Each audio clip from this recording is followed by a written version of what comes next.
ñu daal di ne ko coppet daal di jël yóbbu kon tey yaayam sëngéem na waaye na sant yàlla bu baax ndax yàlla lu mu def rek am na lu tax mu def ko yàllaa ñu bind wallaay te ci moom lañ jógee te ci moom la ñuy dellu xoolal ma image bi bii dafa mel ni sax bon viral na moom tamit image bi nga xam ne mu ci bàmmeel bi di defar ki nga xam ne mooy waajuram maa ngi dégg sax waaw bu góor maa ngi dégg sax muy wax naan du yàgg dara naa la fekk si papa nga dégg kàddu yi muy génne di ko wax ndax baax yaay lii du hasard de déedéet yàlla lu mu def rek moom laa wax am na lu tax mu def ko ndax waajuram bu góor lay defar la doon defar noonu di sotti ndox di ko ñaanal moom it fu mu tëdd yàlla na ko fa yàlla yërmande yàlla fekk yàlla na ko suñu borom dolli sutura te yóbbu ko ci àjjana yu kawe ya te rafet nañ ci njort ndax niñ ko boomee tey ñu gis Pape Moussa Sonko mi nga xam ne tey mooy président fecckat yi def lu am solo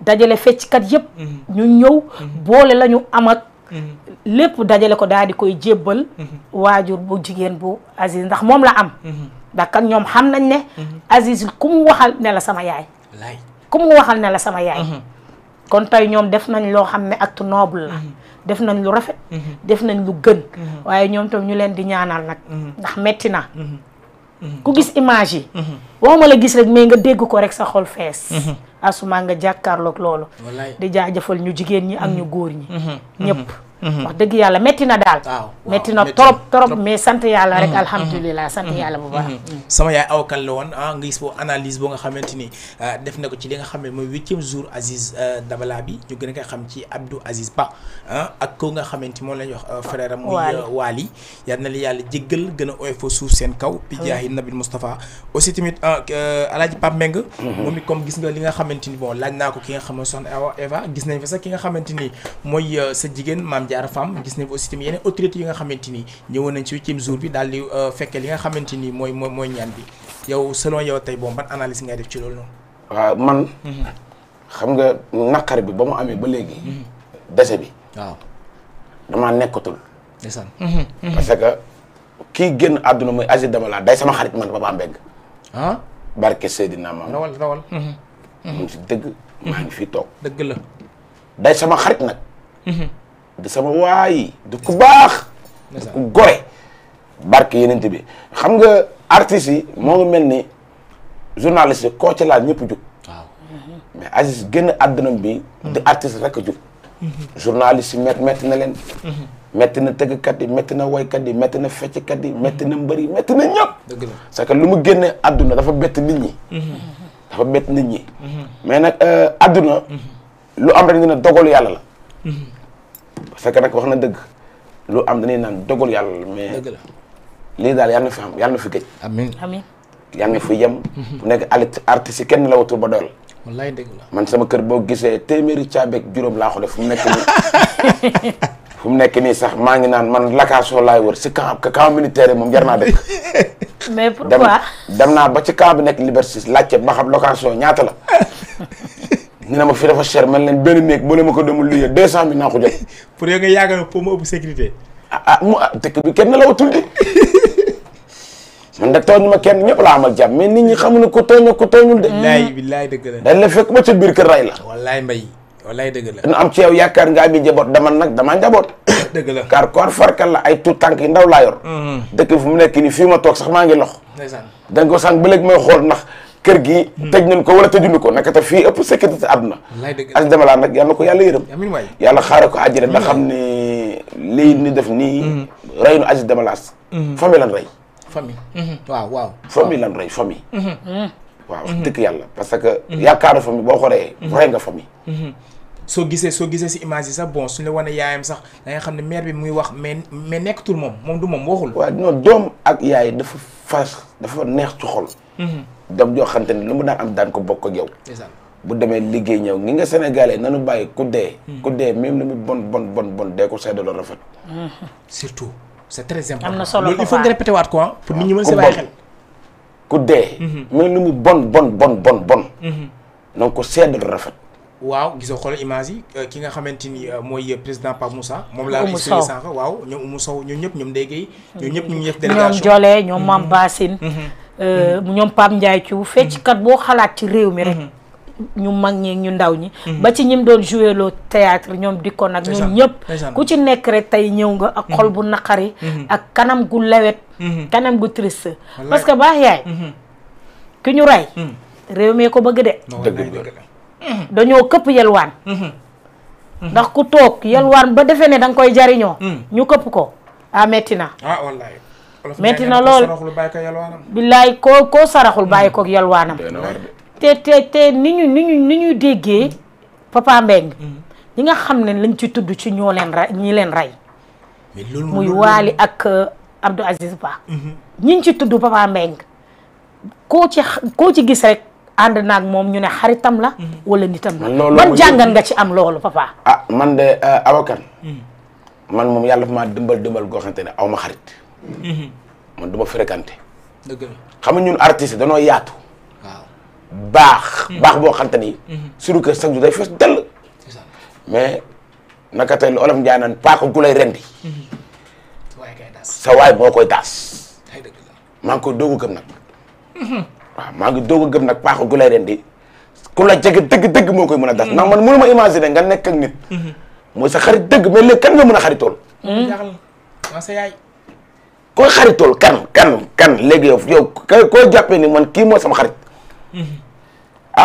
man da xaw ma ku rey xaw ma ku def xaw ma ku deful mais jëf ji ku ko def nii ñaawlu na ko trop xaw ma nag kan la mais ku def lii Aziz Dabala rey na famille de rey na famille rey na mbooloo rey na famille de maanaam kaw loo sax man bon rey nañ ku baax dafa am benn Aziz Dabala ku baax rey nañ ko ku yaru ku mun social rey nañ ko mais nag yàlla na fi yem amiin ñun artistes ñëpp lañ amal jàmm amiin moo tax nit ñi il faut que ñu bàyyi xel gis nga kaay demal ma marché bi nga duggali ma wala kaay duggal ma sa biir ba nga jëndal ma ak kaay nga dem rayale ma diw wala kaay nga dem nga jële ma diw lu mu yor ku ci dugg yaa ngi ci erreur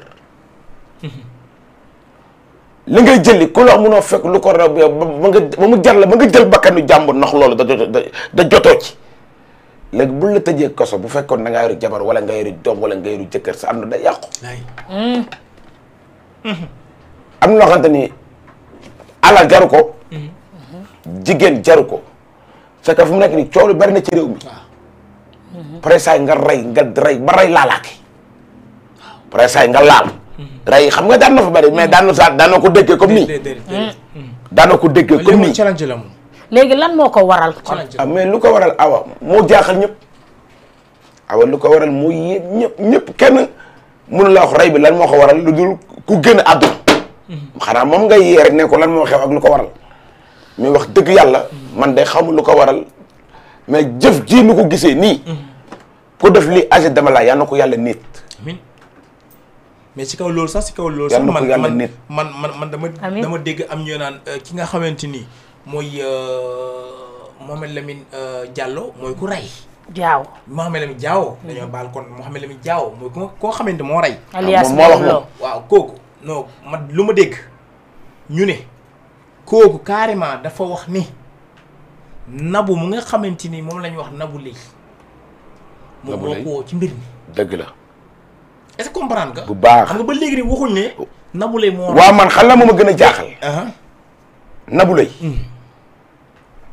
man sama jigéen la man sama xarit la ku baax la nag ku gore la Nabou Leye ku baax nag ku baax yaay mais fekkee lii ma dégg ni Nabou Leye moo bokk su complice bii ñun artiste suñu der yàqu na dina yàqu ci biir réew mi de wallaay mbay surtout jigéen ñi lii ma dégg nii bu fekkee Nabou Leye sama jigéen ji baax jooju moo dugg ci lii ak Aziz Dabala lu mu sëkk ak moom ci ay teranga ci lu baax fu mu dem yóbbu ko bu fekkee lii Nabou Leye dugg na ci wóoru ma nag da yàlla bu mu doon moom mais fekkee moom la yàqu na ñun da jaratul dara ci biir réew mi wallaay mbay Papa Mbengue bu dee Nabou Leye mi ñuy tudd ci mbir mi naan complice la et tout ça Papa Mbengue bu ngeen toogee ba enquête bi jeex ba verdict bi daanu bañ na moom complice la dëggantaan bu boobaa fecckatu Sénégal yi waxuma ñu góor ñi sax mais ñu jigéen ñi seen taxawaay lan la ci société bi mais awa fu ñëpp a jaaxle ñëpp a jaaxle fu mu nekk nii xanaa lii kay fecc day dee rek. fecc mooy dee rek parce que nag bu ñu waxee dëgg daal tax Aziz Dabala moo nekkoon un fecckat bu am comportement boo xamante ni clip gu xew ni woo ko. ndax ay chorégraphie. waaw ndax ay mbiram dafa mën a fecc. macha allah ba pare gëm boppam. am fulla am personnalité am fayda mu toll si digg ndëndam ba coow lu bari na rey doomu jàmbur ji nii. awa loolu man toog naa semaine yoo xamante ne jour yoo xamante ne lekkuma naanuma. boo dee ko Serigne Touba première jour bi sax ba ma gisee ki nga xamante ni mooy Ndeye Gueye. bañ ko tàllee micro bi pour mu wax ci li nga xamante ni mooy cooli gis naa benn journaliste laaj ko ne ko ki nga xamante ni mooy Nabou Leye mooy aussi tamit dégg nañ ñu ne ci mbir mu nekk mun man sama yoon nekk ci loolu mais justice pour Aziz Dabala sama yoon nekkul ci Nabou Leye mais justice pour Aziz Dabala. parce que c'est-à-dire foofu yaa ngi dégg maanaam même su waxul directement mais dafa wax indirectement. parce que am na yenn wax yoo xam ne cote la mais nit ko am psychologiquement day comprendre xam ne kii lii la bëgg wax. comprendre nga mais justice pour Aziz Dabala bu mu wax noonu maanaam wax ne ne carrément man Nabou Leye def ak ñàkk def ma sama yoo nekku ci Nabou Leye lu mu ñor ba ñor mooy Aziz Dabala nay xam ku ko rey ci waxam loolu la. waaw man tamit lu ma Ndeye Gueye li tax mu waxee noonu. xëy na gëmu ko. man gëmu ko woon. man ban ne Nabou Leye gëmu ko woon. mais dama la baax na man Papa Mbeng bu Dunjaay Mbeng mi fekkee Nabou Leye complot bi ci la bokk. ñun artistes jaratunu lenn ci biir Sénégal. c'est que nag kenn dootuñu wóolu lii kay fu mu toll parce que nag lii mën nañu wax ne ci la bokk. parce que bu nga xamante ni bokku ci. ñu dóoral li nga xam mooy mandat dépôt. parce que lii teel na xel ndax tamit. Papa Mbeng doy na war xel jariñu lu dul xalaat. billaay. te ñun duñ ne moom la. duñ ne du moom. ndax duñu taxawee place su. procureur. place su magistrat. place su keneen ak keneen enquêteur non. ñun dañuy xool fee yi. ñu daal di ciy waxtaan décortiquer ko. ak li sénégalais yi di wax. ak lu xel mën a nangu. ak lu xel mën a nangu. ndax ay borom xel lañ aussi. mais nag ku deful dara. ku bokkul duñ la yóbbu mandat dépôt. doy na war ci xel. waaw. ci xel nag mu sell laay waxee. te aussi. moo deful. yàlla rek a xam. moo waxul. yàlla rek a xam. ndax baax yaay. ñaari wax yu waroowul. loolu rek surtout loolu rek Papa Mbeng am na lu nekk ci biir. yow nan nga jàppee ñaari wax yi nga xam ne Nabou Leye wax na ko Papa Mbeng. wax li mardi mercredi nga ñëw nga waxaat leen. mais xam nga awakan moo wax la leen tey Nabou Leye. même bu rayul woon wala mu deful woon force yoon da koy woo. waaw c'est que nag moytul ku la jege. ku la jege quoi. dëgg la yéen ñaari guddi yéen la bëccëg yéen la. yéenay lekkandoo yéenay añandoo yéenay reerandoo biir kër ngay nekk du togg mu la jox dépasse. kon kooku bu ko dara jotee force du woo la. man daal li may xamal mooy Nabou Leye. xamam moom la xamal nax du moom mais lii. bu dekkee dëgg moo xolal. na wax lu am. Sénégal yi mën a libéré wu. ñëpp mën a nekk si jàmm. yaa nekk si jàmm fam nekk si jàmm. mais attention parce que de kaay ma xamal nag parce que y a des choses yu nga xamante doo ñëw brusquement rek waxee ko noonu. comprends nga man am na sax ñu naan am na ay lobby yu nekk ci ginnaawam dégg naa loolu ñu ne dafa am ay lobby yu nekk ci ginnaawam. moo ko teree wax. ñoo ko teree wax. moo tax am na lu nga xam ne du ko wax su ko waxee rek maanaam loolu noonu dañ naan yuuxu dina jógee fu ñu ko feegewul. c'est pour cela moo tax ba léegi nii ñuy enquêteurs yi di négocier ak moom ndànk-ndànk moo tax ba léegi nanguñ ko bàyyi mu dem. te fu mu toll sooy xool Nabou Leye bon mère de famille la. ah bien sûr bon elle a une fille waaw dina am lu mu protégé.